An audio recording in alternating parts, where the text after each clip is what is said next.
The painter's patience. An artist named Ella lived in a small seaside village and was known for her paintings of the ocean. Every day, she would sit by the shore, watching the waves and the changing colors of the sky, capturing them with her brush.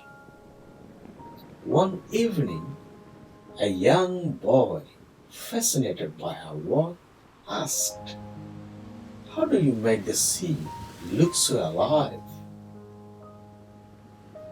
Ella smiled and replied, "It's about patience. The sea is constantly changing, and each day it teaches me something new.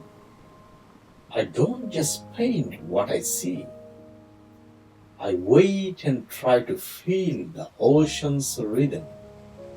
She explained that sometimes she would paint the same wave over and over until it truly looked alive on her canvas.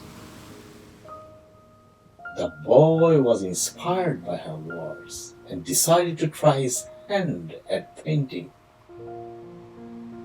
From Ella, he learned that art is not just about talent, but about learning to observe deeply, to wait patiently, and to capture the spirit of what one sees.